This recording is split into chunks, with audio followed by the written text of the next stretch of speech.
Sorry to keep you waiting. Complicated business. Hi neighbors, this is Peter Boykin, and this is hashtag Go Right with Peter Boykin. Check out this news story and more on GoRightNews.com and the podcast hashtag Go Right with Peter Boykin. Thanks for tuning in to this week's Power Hour. A lot of information to go over. Please join us on GoRightNews.com for articles and the other podcasts of Go Right with Peter Boykin. We're going to be doing a lot more in the future and getting more interviews with people and helping candidates and other people, especially in North Carolina and across the United States, win and get elected.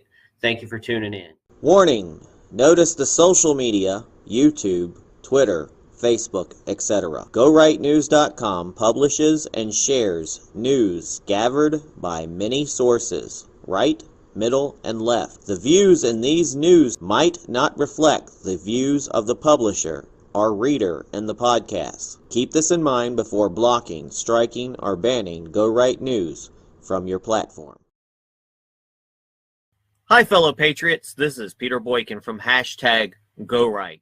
Share this right now. Check us out on GoRightNews.com, Telegram at t.me/RealPeterBoykin. Gab TV, join Gab, on Rumble, BitChute, Odyssey, PodNews.net, GeoSavan, Podchaser, Podcast Addict, Deezer, Castbox, Breaker, Apple Podcasts, Spotify, iHeartRadio, Google Podcasts, Amazon Podcasts, Twitter at Go Right News, Instagram under Peter Boykin's account, Facebook at Go Right News Official, Patreon page and patreon.com/Peter Boykin. You can donate directly at paypal.me/MAGAFirstNews. Remember, folks, together we will make America great again and keep it great always. We will only do that if we go right. Time to go right.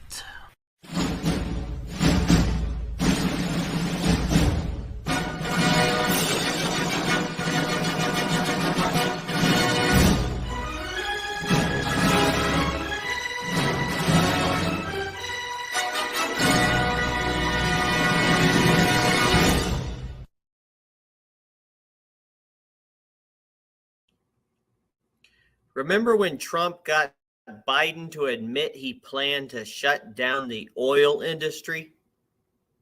We remember, watch this. Would he close down the oil industry? Would you close down the oil industry? By the way, I would transition from the oil industry, yes. Oh, I will that's transition. a big statement. It is a big statement because I would stop. Why would you do that? Because the oil industry pollutes significantly. I see. Here's the deal. Here's a CNN clip. AOC awkwardly avoiding saying she'll support Biden in 2024. Watch as AOC laughs off question about if she will support Biden again in 2024. It looks like no one likes Biden. Before we go, I just want to ask about President Biden. He is saying he's going to run again in 2024. Will you support him? You know, if the president chooses to run again in 2024, I mean, first of all, I'm focused on winning this majority right now and preserving a majority this year in 2022. So we'll cross that bridge when we get to it. But I think if the president has a vision, then that's something certainly we're all willing to entertain and examine when the time comes. That's not a yes. Yeah, you know, I think we should endorse when we get to it. But I believe that the president has been doing a very good job so far. And you know, should he run again? I think that I think it's we'll take a look at it. Okay. But right now we need to focus on winning a majority instead of a presidential election. Representative Jim Jordan breaks down how the January 6th committee lied and altered evidence in their public hearing.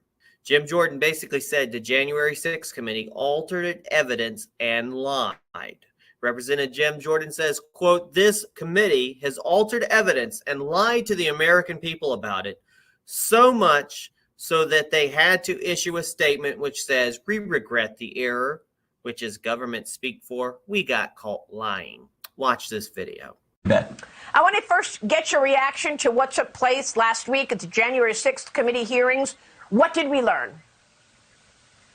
Well, I don't think we learned anything new. I mean, we already knew they want to get rid of the Electoral College. They want to make it that President Trump can't run in 2024. And they had, the former head of ABC News as the producer, the choreographer of this thing. But I don't think we learned anything new. Even with hundreds of witnesses, thousands of hours of testimony, no ability for Republicans to do any type of cross-examination, I still don't think there was anything new there. It's kind of like the home team playing at home and the refs on their side, and they still can't win the game. That was sort of my takeaway. And I think that's the American people's takeaway, because they're focused on the things you've already just mentioned, Maria. They're focused on $5 gas, 41-year high inflation, a border that's no longer a border, and crime that's on the rise in every major urban area in this country. Yeah. You and Kevin McCarthy wrote an op-ed about a week ago in the Wall Street Journal, and you pointed out a number of things in that op-ed, basically that this was a illegitimate committee. So I guess my question to you is, if it's illegitimate and they're weaponizing majority rule, are any of these subpoenas enforceable and legal that they are handing out? And what happens to this committee should you take the majority in November? Well, we'll investigate. I want to see all the depositions. I want to see all the documents. And a ranking member, Rodney Davis, has already sent a preservation letter to the committee saying preserve all this information so we can look at it and the American people can get the full story, not just this one-sided choreographed presentation we got, we got the other night. So, but when you think about what this committee has done, never in the history of this country, in the history of the House of Representatives, has a minority leader not been able to put on a select committee the individuals he or she has selected. We also know that this committee has altered evidence and lied to the American people about it. So much so that they had to issue a statement which says, we regret the error, which is government speak for, we got caught lying. So that's what this committee is about. I think the country sees it for what it is, a partisan political activity. That's why the leader and I wrote the op-ed that we did in the Wall Street Journal a couple weeks ago. Listen to new strange audio that's been uncovered from Hunter Biden's laptop of him seamlessly saying he and Joe Biden are gods who can do anything. The man I most admire in the world, that God to me, thinks I'm a god. And my brother did too. And the three of us, it was literally, I had the support to know I can do anything.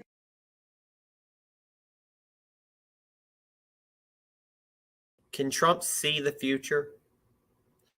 He warned us about everything Biden has done to our country. If Biden and Trump were to hold a joint press conference, it might look something like this. Before I took office, there were a lot of folks out there making some pretty bold predictions about how things would turn out. You might remember some of the predictions. They're coming for your guns, they're coming for your jobs, and they're coming for your freedom. They hate American energy, and Joe Biden will shut it all down. He's going to. That if I became president, Biden's elected, he will wipe out your energy industry. Another prediction that is my favorite one, I must add, is that if I got elected, Gas prices going $5, $6, $7 for a gallon. Flood your communities with criminal aliens, drugs, and crime while they live behind beautiful gated compounds. They try to take away your guns, Second Amendment, they want to take it away, while they enjoy private security that's fully armed. I never understood that one. You spend trillions of dollars rebuilding foreign nations, fighting foreign wars, and defending foreign borders. So for all those predictions of doom and gloom 6 months in, here's where we stand. Do you want to use the word recession or depression? Think of the single mom struggling to put food on the table each month. You know, it's sad. So if your primary concern right now is inflation, We could stop it in 30 minutes. when I took office, He finally went outside. He went to get an ice cream. look, the bottom line is this. I say you're not doing a very good job. Because he can't take any questions now from the press. Watch Mark Levine tear into the sham January 6th committee, an abomination to the American system. Mark Levine tears January 6th committee to shreds, calls it an abomination. This is absolutely outstanding. Watch this. three branches of power. Montesquieu cited over and over again in the Federalist Papers how important it is to have three branches of government. This is all set up so we the people can survive in a civil society and that we have rights too. Now, none of this has been discussed by this January 6th committee. Why? Because every single thing I just told you is being rejected by this committee. Hook, line, and sinker. Individuals were not protected. Individuals had no due process rights. This committee has conducted an unconstitutional, parallel criminal investigation, going through the back door to get around the Bill of Rights and other procedures, and then feed its information to a politicized Department of Justice and Attorney General. Absolutely appalling. This is outrageous. This committee is made up of all Democrats. I know they keep talking about 2 Republicans. These are figureheads. They're never Trumpers. In fact, they are the most zealous on the committee, Cheney and Kinzinger, because they're on the outs with their own party, and they're trying to even the score. There is no way possible that a committee structured like this, where every person is appointed by the Speaker of the House, who has a 4 or 5 vote majority in the House of Representatives, Speaker of the House because of their loyalty either to her or their hate for the prior president, Donald Trump. There is no way that we can get to the truth under this committee. And what is the purpose of a hearing? The purpose of a hearing is not to present a Hollywood-produced show trial. The purpose of a hearing is to garner information. They say they had 1,000 witnesses and 140,000 documents. 1,000 witnesses and 140,000 documents in order to determine what? How to protect the Capitol building? 1,000 witnesses, and yet they couldn't call one more, Nancy Pelosi, to explain what she did or didn't do, and more information's coming out about how incompetent and ideologically irresponsible Nancy Pelosi was, her failure to protect that building. Now, this is a sham. This will go down in history as a dark mark on the American political system. You can't see it now. The mob is in control. The mob runs the media. The propaganda is full-throated. You can't see it now. But history has a way of sobering events. And we will see this one day as the outrageous attack on our system, on the prior president, on scores of people, that it truly is. It's an abomination to the American system, not just of justice, but our congressional and representative system. Tucker Carlson explains why red flag laws are unconstitutional in just 4 minutes. Red flag laws are unconstitutional, but Biden's administration doesn't care. Tucker Carlson says red flag laws will not end mass shootings, but red flag laws will end due process. Due process is a simple concept, but it's the key to everything that is good about America. Watch. After the killings in Buffalo and Uvalde a few weeks ago, you began to hear people on television talk about something called red flag laws. The government, they informed us, could actually end mass shootings tomorrow simply by taking the guns away from mass shooters before they commit mass shootings. It's not complicated.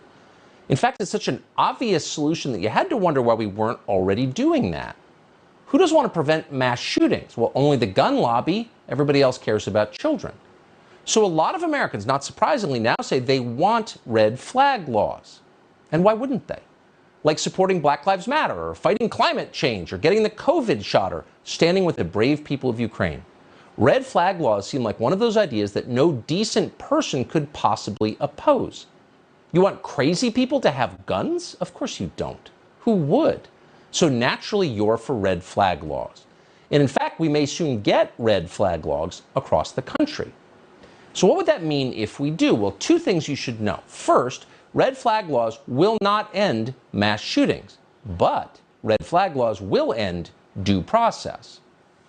Due process is a simple concept, but it's the key to everything that is good about America. In our system of justice, citizens cannot be punished without first being charged with a crime. Politicians cannot just decide to hurt you, throw you in handcuffs, lock you in jail, seize your property, simply because they don't like how you think or how you vote. No. Before they punish you, they have to go through a formal process in which they describe which specific law you broke and exactly how you broke it. They have to prove it. For serious crimes with big penalties, the government has to convince a group of your fellow citizens first. It's called a grand jury. And this government must convince them that you deserve to be punished or they cannot proceed. None of this is new. This is the way we've done things in America for more than 200 years. And it's exactly why we have and have always had the fairest justice system in the world. People move to this country from all over the globe to benefit from it. But red flag laws will end this. Under red flag laws, the government doesn't have to prove you did anything wrong in order to strip you of your most basic rights. All that's required to punish you is a complaint, possibly even an anonymous complaint, in which somebody says you seem dangerous.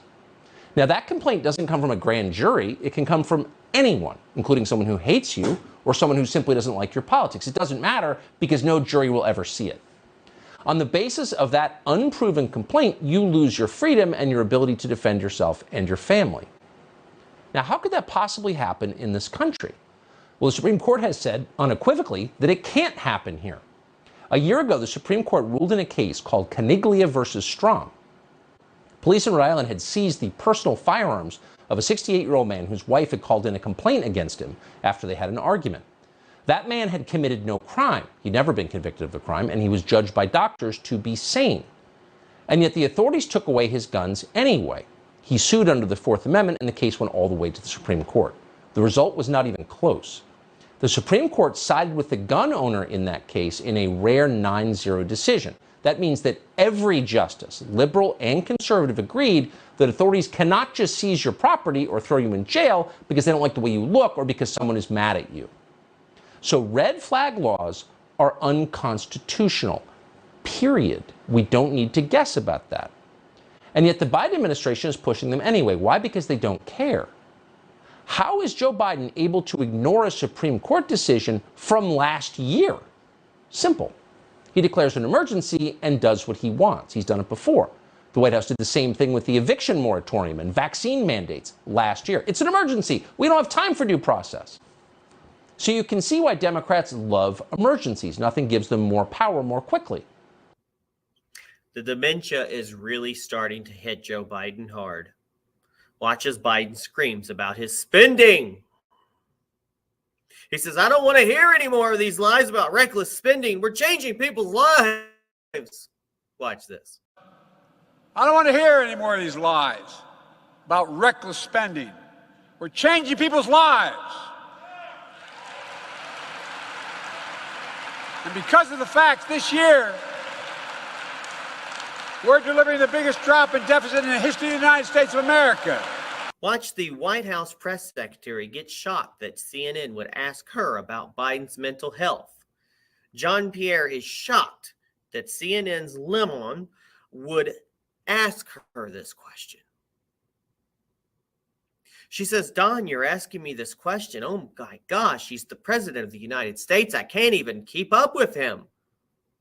Well, probably because you go a little bit faster than that, right? But we just got back from Mexico. We just got back from California. That is not a question that we should be even asking.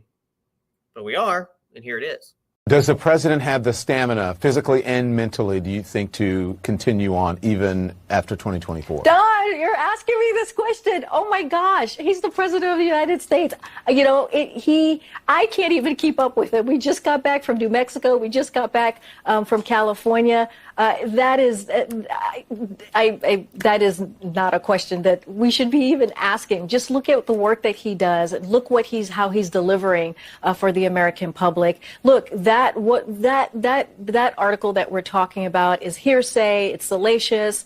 That's not what we care about. We care about how are we going to deliver for the American people? How are we going to make their lives better? That's what the president talks about. That is his focus. And that's where we're going to continue to focus on.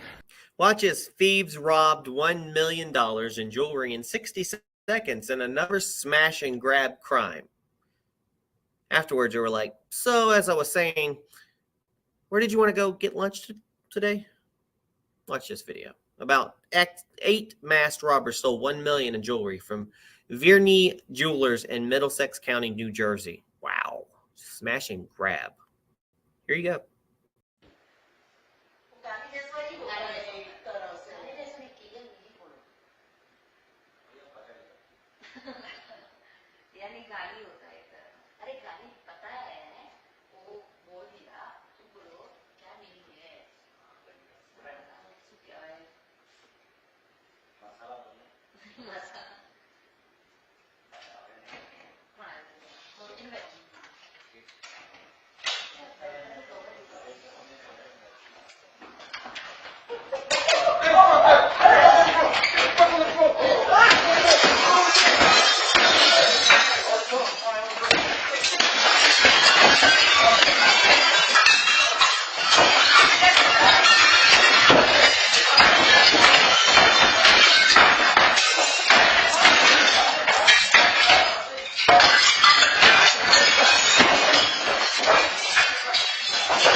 Joe Biden's climate advisor says social media companies need to censor any criticism of green energy.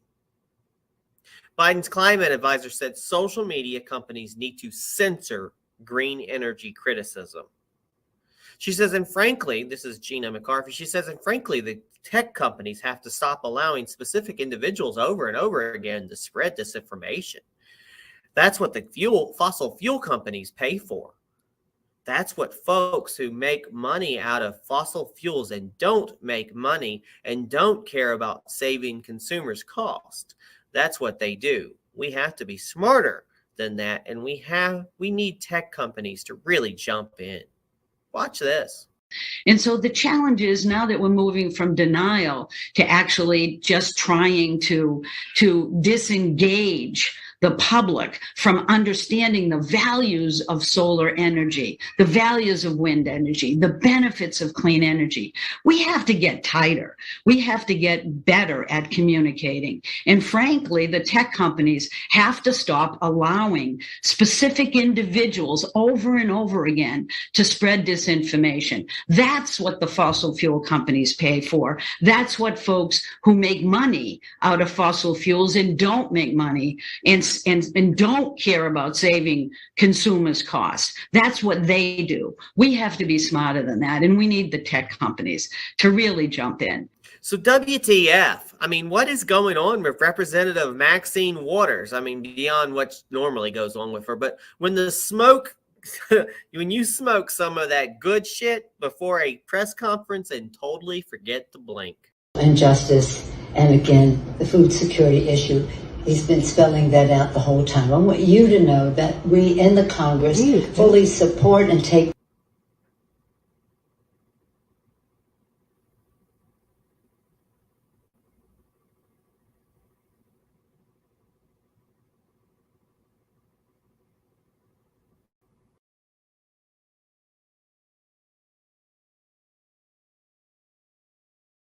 So watch this about Steve Bannon on subpoenaing Pelosi for the trial of Bannon. She said, hold on to your lug nuts. It's time for an overhaul. I look forward to having Nancy Pelosi and little Jamie Raskin and Shifty Schiff in here at trial answering questions under the tough thing about my lawyers. Also, you saw last night in the Rio Grande Valley, this Democratic House is gone. They're going to get wiped out this November, and we're going to have a real investigation. The new House is going to have a real investigation. We're going to get to the bottom of it. Every involvement in the FBI, every involvement in every FBI asset, what happened to Ashley Babbitt, all of it. It's all going to come out, and it's going to come out starting next January. Thanks. This committee canceling today. You know why? They can't. Their ratings stink, and they can't compete with the trial of Bannon. Okay, that's why they canceled. You know who says that? The people in the Rio Grande Valley, the Hispanic Americans who blew out the Democratic Party last night, as I've been saying, won a congressional seat last night, 84% Hispanic community, massive win. This seat has been a Democratic seat since Reconstruction, since the Civil War. Lost last night by the Democratic Party. Also, Jim Marchant in Nevada, the head of the coalition, he had a blowout win in the primary. MAGA is on the march. The J6 committee is totally irrelevant, okay? Completely irrelevant. Their ratings stink. They couldn't even compete with us today. Ladies and gentlemen, today is 15 June, year of our Lord 2020. You are in the War Room. There you have it. Steve Bannon, the general of the War Room posse, laying down the gauntlet. The trial of Bannon. Now, the latest updates in that trial today, we did hear that the judge ruled this is going to be going forward. They're potentially looking at it for a date scheduled next month here in Washington, D.C. But, of course, you're hearing Steve making a huge response saying that he will subpoena Nancy Pelosi, Jamie Raskin, little Shifty Schiff to come out and to have to give their testimony as well in this trial. Hilarious. Watch Governor Ron DeSantis' reaction after learning that Elon Musk would support him if he ran for president in 2024. Quote, African Americans, DeSantis responds to a hint from Elon Musk about 2024. To be honest, I'd rather not see Ron DeSantis run for president. That's just my prerogative. But watch this video. Elon Musk. So what I would say, I'm focused on 2022, but with Elon Musk, what I would say is, I welcome support from African Americans. What can I say?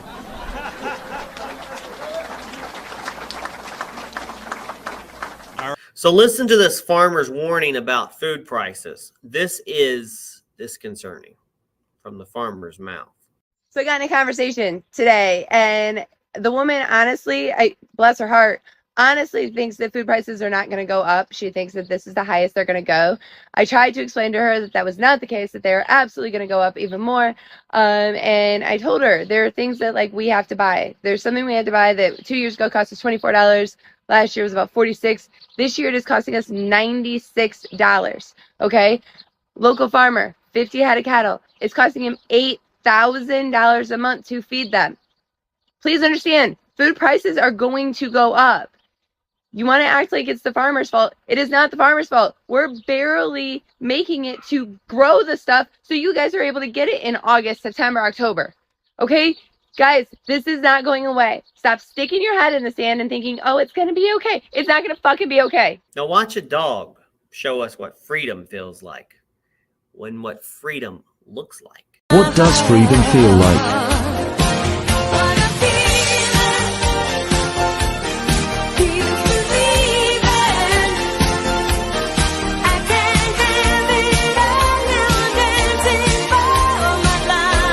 So it's gotten this bad. CNN's own Don Lemon is now questioning Joe Biden's mental health for the second time in a few days. CNN's Don Lemon questions Biden's mental capacity for office. Quote, as president of the United States, I interviewed him and his trouble sometimes connecting and his answers sometimes don't make sense. And so I want to know as a journalist and as an American, does this president have the mental and physical stamina to run against as president of the United States, considering the reports that are coming out and considering my eyes and my ears? I can hear him and I can see him every single day. Watch this video. I interviewed him several times leading up to his when he was running for president, and as president of the United States, I've interviewed him. And he has trouble sometimes connecting, and his answers sometimes don't make sense. And so I want to know, as a journalist, as an American, does this president have the mental and physical stamina to run again as president of the United States, considering the reports that are coming out and considering my eyes and my ears? I can hear him and I can see him every single day. But liberals need to stop having a double standard when it comes to questions that we can ask Democrats and questions that we can ask Republicans.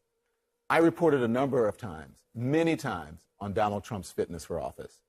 And it is okay and expected for journalists to report on the current president's fitness for office, whether that president is a Democrat or a Republican. We have to have the same standards for both. People literally are laughing in the face of the Democrat Representative Jamie Raskin as he claims the J6 committee doesn't engage in partisan politics. Fail. Is everyone laughing in his face? It doesn't have to be like this, because I actually serve on a bipartisan committee that gets things done and that is not obsessed with partisan polemics and invective and denunciation and combat, and sees every piece of legislation as an opportunity to just club the other side. And that is the January 6th Select Committee. You want to watch the best 7 minutes of video you'll watch? Probably this week. Senator Rand Paul grilled Dr. Fauci over recommending boosters for children without any specific scientific studies to support it. Watch this heated exchange between Senator Rand Paul and Dr. Anthony Fauci on vaccines and royalties. Dr. Fauci, the government recommends everybody take a booster over age 5. Are you aware of any studies that show reduction in hospitalization or death for children who take a booster? Right now, there's not enough data that has been accumulated, Senator Paul, to indicate that that's the case. I believe that the recommendation that was made was based on the assumption that if you look at the morbidity and mortality of children within each of the age groups, 0 to 5, 5 to 11. Right. There are no studies, and Americans should all know this. There are no studies on children showing a reduction in hospitalization or death with taking a booster. The only studies that were permitted, the only studies that were presented were antibody studies. So they say if we give you a booster, you make antibodies. Now, a lot of scientists would question whether or not that's proof of efficacy of a vaccine. If I give you 10, or if I give a patient 10 mRNA vaccines and they make protein each time, or they make antibody each time, is that proof that we should give 10 boosters, Dr. Fauci? No, I think that is somewhat of an absurd exaggeration. Well, that is the proof that you use. Your committees use that. That's the only proof you have to tell children to take a booster is that they make antibodies. So it's not an absurdity. You're already at like 5 boosters for people. You've had, 2 or 3 boosters. It's like, where is the proof? Now, I think there is probably some indication for older folks that have some risk factors. For younger folks, there's not. But here's the other thing. There are some risk factors for the vaccine. So the risk of myocarditis with a second dose for adolescent boys 12 to 24 is about 80 in a million. This is both from the CDC and from the Israeli study. It's also in the VAERS study, remarkably similar for boys, much higher from boys than girls and much higher than the background. The background's about 2 per million. So there is risk and there are risks. And you're telling everybody in America just blindly go out there because we made antibodies. So it is not an absurd corollary to say if you have 10. In fact, you probably make antibodies if you get 100 boosters. All right? That's not science, that's conjecture, and we should not be making public policy on it. So, Senator Paul, if I might respond to that, we just heard in his opening statement, Ranking Member Burr talk about his staff who went to Israel. And if you look at the data from Israel, the boosts, both the third shot boost and the fourth shot boost, was associated with a clear-cut clinical effect, mostly in elderly people, but also as they gathered more data, even in people in the 40s and the 50s. So there is clinical data. But not in children. Well, see, again, here's the thing is, you're not willing to be honest with the American people. So, for example, 75% of kids have had the disease. Why is the CDC not including this in the data? You can ask the question. You can do laboratory tests to find out who's had it and who hasn't had the disease. What is the incidence of hospitalization and death for children who've been infected with COVID, subsequently going to the hospital or dying? What is the possibility if your kid has had COVID, which is 75% of the country's had COVID, what is the chance that my child's going to the hospital or dying? if you look at the number of deaths in pediatrics, Senator, you can see that there are more deaths of in people who have had it, pediatrics- of people who have had the pediatric- disease. Senator, we also know from other studies that the optimal degree of protection when you get infection is to get vaccinated after infection. And in fact, showing reinfection in the era of Omicron and the sublineages, that vaccination. But you can't follows- answer the question I asked. The question I ask is how many kids are dying and how many kids are going to the hospital who've already had COVID? The answer may be 0, but you're not even giving us the data because you have so much wanted to protect everybody from all the data because we're not smart enough to look at the data. When you released data earlier, when the CDC released the data, they left out the category of 18 to 49 on whether or not there was a health benefit for adults 18 to 49. Why was it left out? When critics finally complained, it was finally included because there was no health benefit from taking a booster between the 18 to 49 and the CDC study.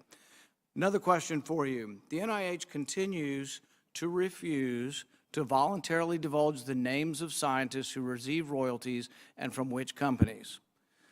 Over the period of time from 2010 to 2016, 27,000 royalty payments were paid to 1,800 NIH employees. We know that, not because you told us, but because we forced you to tell us through the Freedom of Information Act. Over $193 million was given to these 1,800 employees. Can you tell me that you have not received a royalty from any entity that you ever oversaw the distribution of money in research grants? Well, first of all, let's talk about royalties. That's the question. No, that's the question. Have you ever no, overseen, Senator, have you ever received a royalty saying- payment from a company that you later oversaw money going to that company? You know, I don't know as a fact, but I doubt it. Well, here's the thing is, why don't you let us know? Why don't you reveal how much you've gotten and from what entities? The NIH Okay, refuses. Look, we ask them. The NIH, we ask them whether or not, who got it and how much. They refuse to tell us. They sent it redacted.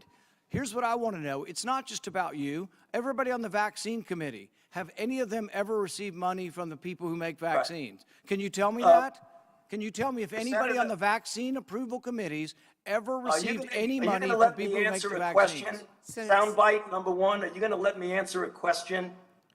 Okay, so let me give you some information. First of all, according to the regulations, people who receive royalties are not required to divulge them even on their financial statement, according to the Bayh-Dole Act. So let me give you some example. From 2015 to 2020, the only royalties I have was my lab and I made a monoclonal antibody for use in vitro reagent that had nothing to do in patients. And during that period of time, my royalties ranged from $21 a year to $700 a year, and the average per year was $191.46. It's all redacted, and you can't get any information on the 1800 scientists. Your time is So we want to know whether Senator or not Paul. people got money from the people who made the manufacturing. Senator Paul, your time is long over expired. I gave you an additional 2.5 minutes. The witness has responded. We are going to move on. Senator Sanders. So Biden looked like he soiled his diaper when a reporter asked him about Hunter Biden's shady business deals. Confused, Biden stares blankly when reporter asks savage Hunter question. This man looks confused, scared, or both. Yelena Baturina, who did business with your son.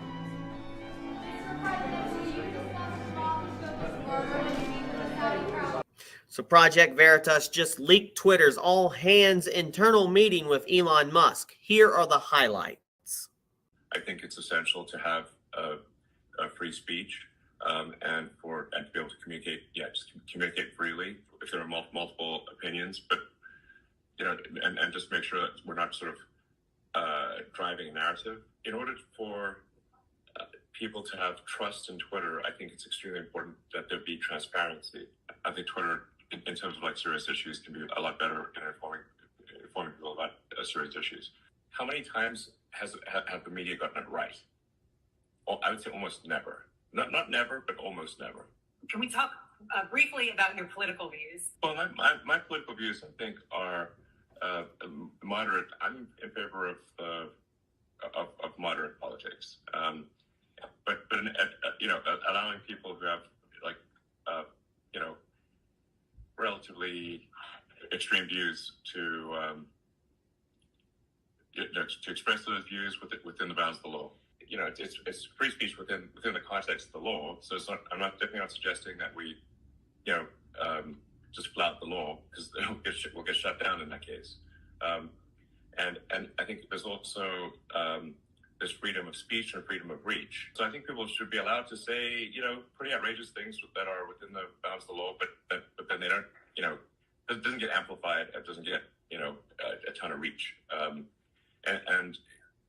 I think an important goal for Twitter would be to try to include as much of the country, as much of the world as possible. So the things that I've said about Twitter, I think need to happen in order for it to be, to really go to the next level. I mean, I think the potential is there for Twitter to have, be accessible to an order of magnitude more people. Let's say the far left 10% and far right 10% were equally upset on Twitter, then that would probably be a good outcome. The standard is much more than not offending people. The standard should be that they're very entertained and informed.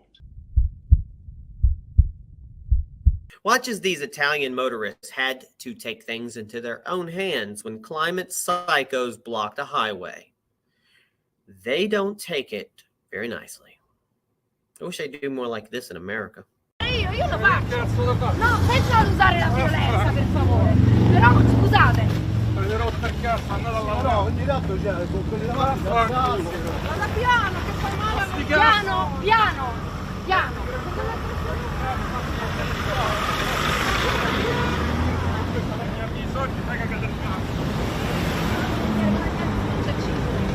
E io devo parlare. Si fa con i soldi, si fa con la terra. Strozza! A me potevi saltare di pigliaccia, a me però te danno il culo che mi hanno rovinato tutto il terreno, capito? Tu hai diritto di protestare, ma io ho diritto di andare a lavorare, per dare da mangiare ai miei figli. No, non lo sai! Che sto io con la macchina, perché io voglio l'acqua, sarà un disastro! Sarà un disastro! Cazzo, voglio morire pure io! Voglio morire pure io, dai!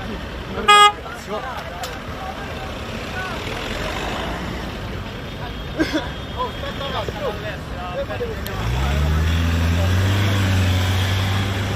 no, vabbè, ma sta così!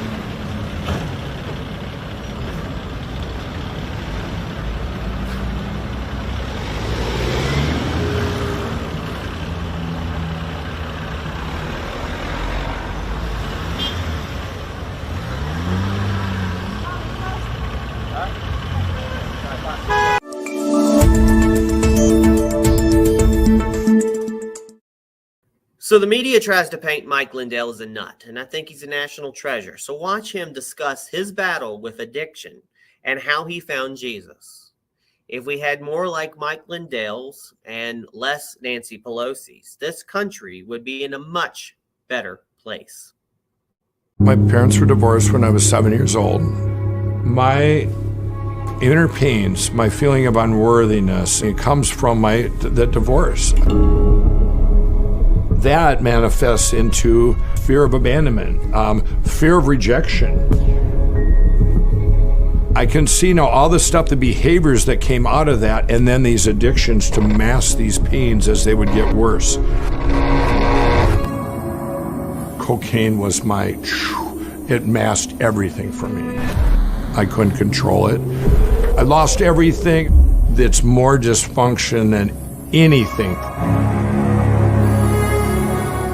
My youngest son, he stood in the driveway and he just said, and his lips were quivering. He said, "Dad, I can't stay here anymore." For him to get to that point, there is no way that I could say anything for him to stay. I knew that day, that one more day, it was over.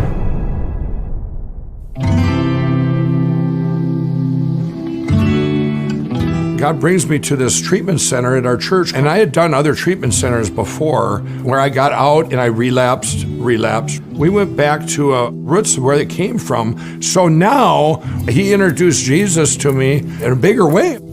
So I could rely on Jesus when I got out as my rock, rather than backing into, well, I don't want to hurt anybody again. When I got to the treatment center and I found Jesus, it changed everything. My pillow was a platform for a much bigger thing than just a pillow. I had lost everything. The one thing I had lost was my calling. And I was put on this earth for this purpose. And now I come out of there with this relationship with Jesus, and it changes everything. Now I had this confidence and this faith that everything's going to be all right.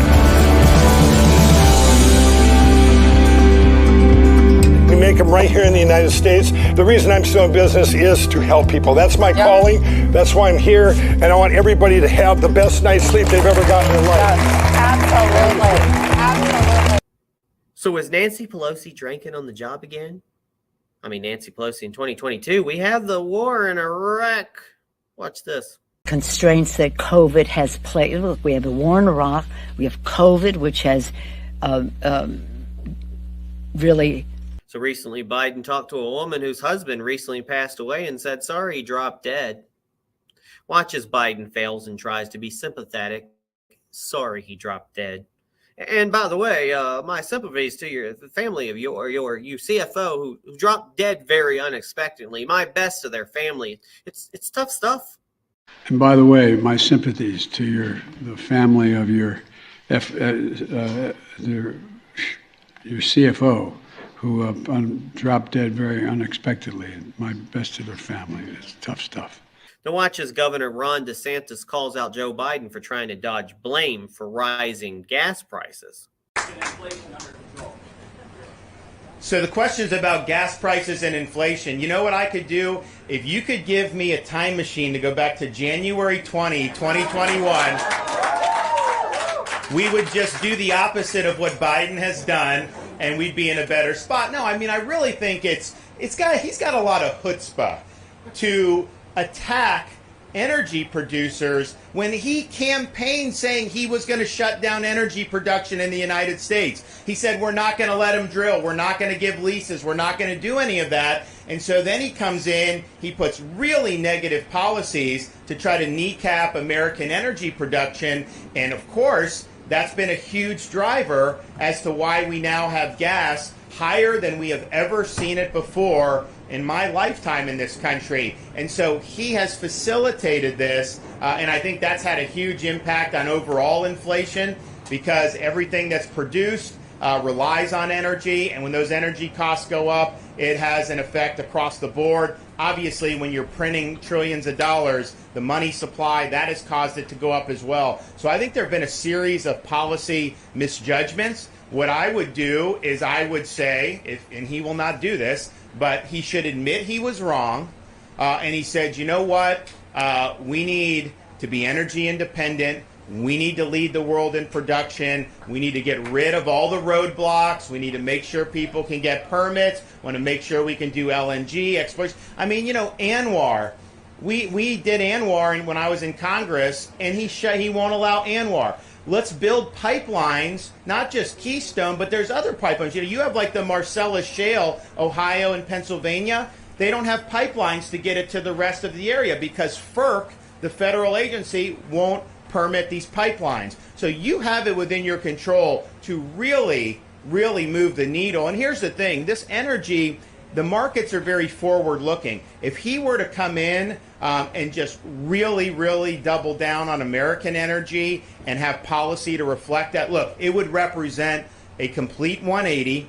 He would have to admit he was wrong, but you know what? That would be good for the American people. And so we've got to start putting the people first over the ideology of the ruling class and the governing elites. Yes, John Kerry and these people think that our economy should be gone on windmills and solar. Look, we have solar in Florida.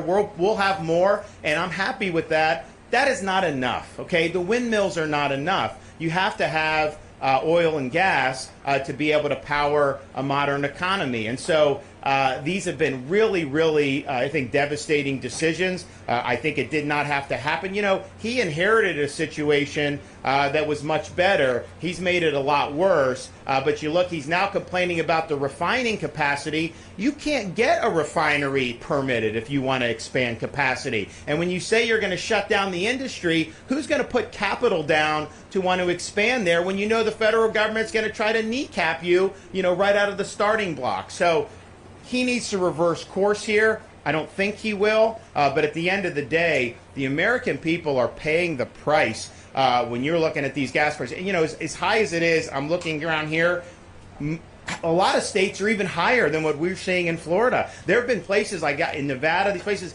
California, they've been over $5-6 for a while. And so this is really, really problematic, and it has a huge impact on people's ability to make ends meet, and it permeates things like what you see at the grocery store. That's why I think I get such a kick out of them saying inflation was 8.6. That was not a good number, but it's much higher when you look at the things that really count in somebody's everyday life. When you look at the gasoline, when you look at groceries, when you look at utilities, all those different things have gone up way more than 8.6%. And the things that have gone up less than that are things that really aren't as essential as the things that really make that make a significant impact on people's daily lives. And so I sometimes, he needs to take responsibility. He's always trying to blame other people. He's always trying to create a scapegoat. I guess his position is that it wasn't until he became president that oil companies are trying to make profits. Like, they're gouging now. They weren't doing that for the last 25 years. All of a sudden, just now, they're doing that. It's insulting to the average citizen to listen to some of this drivel coming out of the White House. And because they know people are upset about it, they know they're responsible for it, so they're just looking for a boogeyman to try to pin this on. And here's the thing, we're not going to let them get away with that, okay? That's not right, and we're going to hold them accountable. All right, thanks, guys. So Joe Biden snapped on a reporter when she asked him about the looming economic recession. He says, come on, don't make things up, man. I promise. Recession's even more likely than ever. Not the majority of them aren't saying that. Come on, don't make things up, okay? Now you sound like a Republican politician. I'm joking. That was a joke. That was a joke. But all kidding aside, no, I don't think it is. So CBS's Margaret Brenn destroyed Biden's economic advisor to his face with the facts about inflation. Watch him squirm. So a number of economists, I want to put up a chart of inflation here for our audience to see, measured by the Consumer Price Index. So from the beginning of the pandemic through now, and as you can see, the tick up began a good year before the war in Ukraine began. A number of economists, including at the San Francisco Fed, have said that the tremendous fiscal spending that went underway, the $6 trillion in 2 years, did add to that, including, as you can see right on there, the $2 trillion that the Biden administration pushed through in the spring of 2021. So when people look at that and they say, Well, the White House told us that inflation would be transitory. The White House told us we could go through with this kind of spending, we'd be fine. Even when Democrats within your own party were warning this would add to inflation. How do you win credibility here to the public and say this time we're not wrong? Well, you just have to look around the world today to recognize that the two principal drivers of inflation are the pandemic and Putin. We're seeing this everywhere. It is a global phenomenon. As I mentioned, in the UK, inflation's hit 9%. Right. In but Europe, the point it's is, hit those over. are the things you can't control. I'm talking about the things you can. Absolutely. So And how do you win that credibility back? Well, if we look at the things that we can control, we win credibility by taking action. This president is acting. Watch as Trump hilariously mocks people who claim the movie 2,000 Mules, which shows operatives stuffing ballot box, was debunked. They'll say, oh, yeah, I know that. Yeah, that was debunked. It's disinformation. It's not debunked. Can't be debunked. It is what it is. We didn't make up. They're not movie actors. If it was a movie actor, I'd say, you got me. But these are not movie actors. The classic is when they get out of the car and they're looking all over the place. You know, and normally you get out, you vote. These guys get out and vote. Ding, ding, ding. Oh, that was fully debunked. Nah, this is a shame what happened. This is a shame. And because of that, look what happened to our country. Okay, we know Father's Day is over. We can come back next year and next year after that. But I just caught this old clip of Trump giving baby Barron some fatherly advice. Raise them properly. No drugs, no alcohol, no cigarettes, not even tattoos. I like my suitcase. I have to go to school now. Yeah, you will have lunch and then you go to school. Now I'm gonna go. Yeah, first you will have lunch and then you go to school. Now you can do reading, writing, and arithmetic. Give me a kiss goodbye.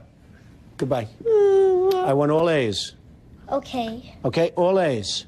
And when you get older, what are you going to remember? No drugs, no alcohol, no cigarettes. And, you know what else? No tattoos. I don't ever want to see tattoos on you. Here, watch as Joe Biden said, there's going to be another pandemic. We need more money for a second pandemic. We don't just need more money for vaccines for children. Eventually, we need more money to plan for a second pandemic. There's going to be another pandemic. We have to think ahead. Yeah, right before the election, right? Here you go. Watch this.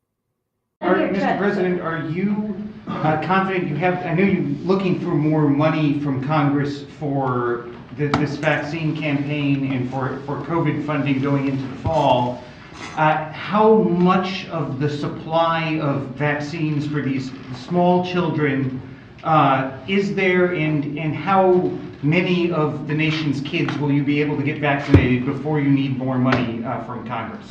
Well, we'll get through at least this year. We do need more money, but we don't just need more money for vaccines for children eventually. We need more money to plan for the second pandemic. There's going to be another pandemic. We have to think ahead. And that's not something the last outfit did very well. That's something we've been doing fairly well. That's why we need the money. It's time to join the Go Right movement.